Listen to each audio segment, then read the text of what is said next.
हाय guys, आज मैं the top couple is the bite sweet part 2 को एक्सप्लेन करने जा रही हूँ। सो स्टार्ट करते हैं। तो स्टार्टिंग में दिखाया जाता है जो वेनली होती है वो चिल्लाते हुए बोल रही होती है कि तुम सडनली वापस क्यों आ गए। जिस पर जो हमारा सॉन्ग होता है वो चेयर से उठते हुए बोलता है कि ऐसा लगता है कि मैं सही समय पर वापस आ गया हूँ। और वेनली उस कमरे से बाहर निकलने वाली होती है, तभी जो सॉन्ग होता है वो वेनली का हाथ पकड़ लेता है और उसे अपनी ओर खींचता है और जो उसे है अपनी जैकेट वो पहना देता है। और जो सॉन्ग वेनली को बहुत प्यार से देख रहा होता है और वेनली भी उसे देख रही होती है। फिर जो वेनली होती है वो ब्लश कर रही होती है बहुत ज़्यादा, जिसमें वो आग बबूला भी हो रही होती है और कहती है कि क्या आपको अभी स्टूडियो में नहीं होना चाहिए था, क्या आपका काम पूरा हो गया है। जिस पे जो हमारा सॉन्ग होता है उसे रिप्लाई देता है कि नहीं, मैंने छुट्टी ले ली है। और वैन के थोड़े करीब आते हुए बोलता है कि क्या आप मुझे अपने घर में देखकर सरप्राइज्ड हैं। जिस पर वैन सॉन्ग से नज़रें चुरा रही होती है और हंस रही होती है, जिस पे सॉन्ग भी उसे स्माइल दे देता है। और सॉन्ग कहता है कि हालांकि इस दौरान मैं प्रॉपरली इंसेंसिटिव ड्यूरिंग पीरियड में था, और लेकिन बट फिर हमें डाइवोर्स कॉन्ट्रैक्ट दिखाया जाता है जो कि हमारा जो फीमेल लीड है वो पकड़ा होता है। और फिर सॉन्ग बोल रहा है कि मिसेज़ वैन, मुझे नहीं लगता है कि हमारा कॉन्ट्रैक्ट एंड होने के समय अभी आया है। इस पर जो वैन होती है बोलती है कि वेल कौन जानता है, और वो ज़्यादा ब्लश कर रही होती है। जिस पर सॉन्ग वैन की तरफ थोड़ा झुक जाता है और उसे बड़े प्यार से देख रहा होता है, जिससे हमारी वैन भी शर्मा जाती है। और जो वैन होती है वो बोल रही होती है कि वेल, जब से मुझे रेड कारपेट में मैं चल रही हूँ, इन दिनों मैं ठीक से खाना वाना नहीं खा पा रही हूँ।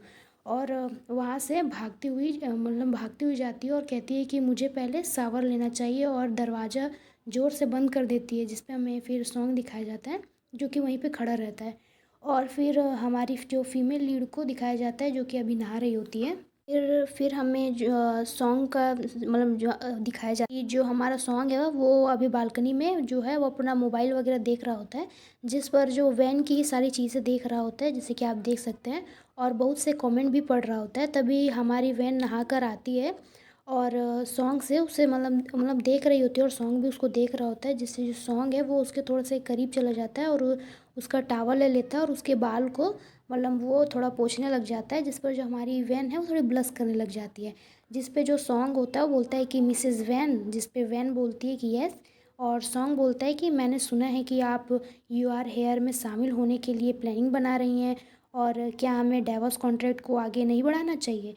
और फिर वैन को रियलाइज़्ड होता है और फिर वैन कहती है कि दरअसल ऐसा इसलिए हुआ क्योंकि मैं जेंग जू से लड़ाई कर रही थी। थोड़ा सा फिर वो सांस भरती है और कहती है कि क्या मैंने थोड़ा अधिक परेशानी में डाल दिया आपको, ऐसे बोलती है। फिर बोलती है कि दरअसल तुम्हें जाने की ज़रूरत नहीं है। इसके बाद मैं अपने एजेंट से कहूँगी कि वो जनसंपर्क ग्रुप से हमारे रिलेशनशिप को क्लियर करवा देगा, ऐसे वो कहती है। और जिस पे सॉन्ग जो होता है वो बोलता है कि मैं जा सकता हूँ। जिस पर हमारी वैन चौंक जाती है और बोलती है कि क्या। और फिर जो सॉन्ग है वो बोलता है कि उनके ग्रुप ने मुझसे कांटेक्ट किया और कॉन्ट्रैक्ट किया, और कहता है कि हालांकि ख़राब हालत का थे वो ख़राब नहीं थे, और वे इतने सच्चे थे कि मेरा दिल पिघल गया। जिस पे जो वैन जो होती है वो बहुत ज़्यादा खुश हो जाती है और बोलती है कि रियली। जिस पर वैन भी स्माइल कर देती है।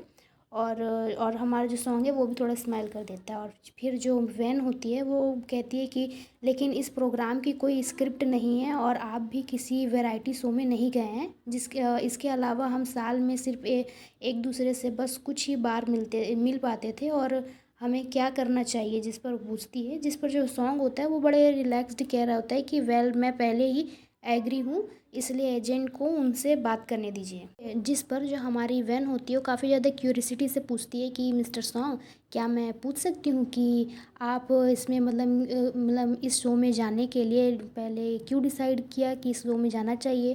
तो इस पर जो सॉन्ग बोलता है कि कौन पैसे के लिए नहीं जाएगा, प्रॉपरली बनाया गया। जिस पर जो हमारी वैन होती है वो बोलती है कि अपने मन के अंदर जश्न मना रही होती है और बोलती है कि मैं समझ गई, ये बढ़िया है।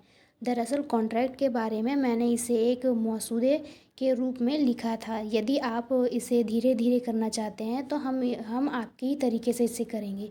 और बोलती है कि ओह राइट मिस्टर सॉन्ग। और बोलती है, और वैन अपने आँखों में बहुत ज़्यादा शाइनी लेते हुए कहती है कि आइए बात करते हैं। जिस पे जो सॉन्ग होता है जो हमारी वैन को ही देख रहा होता है और उसके बात पर ध्यान नहीं दे रहा होता उतना, और काफ़ी ब्लश कर रहा होता है और ख़ुद को वो कंट्रोल भी नहीं कर पाता है। जिस पे जो वैन को वो अपने साइड खींचता है और उसको किस कर लेता है। और फिर हमें नेक्स्ट सीन दिखाया जाता है कि जहाँ पर वो अपने नाइट स्पेंड करते हैं और काफ़ी इन्जॉय कर रहे होते हैं। और फिर दूसरी तरफ हमें डाइवोर्स कॉन्ट्रैक्ट दिखाया जाता है जो कि डस्टबिन में पड़ा होता है। तो आज के लिए बस इतना ही गाइस। अगर आपको मेरी एक्सप्लेनेशन वीडियो पसंद आ रही है तो please please support me guys, please मेरे प्लीज़ प्यारे प्यारे कमेंट कीजिएगा, सब्सक्राइब कीजिएगा, लाइक कीजिएगा। तो अगर आपको पसंद आया तो प्लीज़ पार्ट 3 बोल कमेंट में लिख दीजिएगा, मैं ज़रूर पार्ट 3 इसका बनाऊँगी।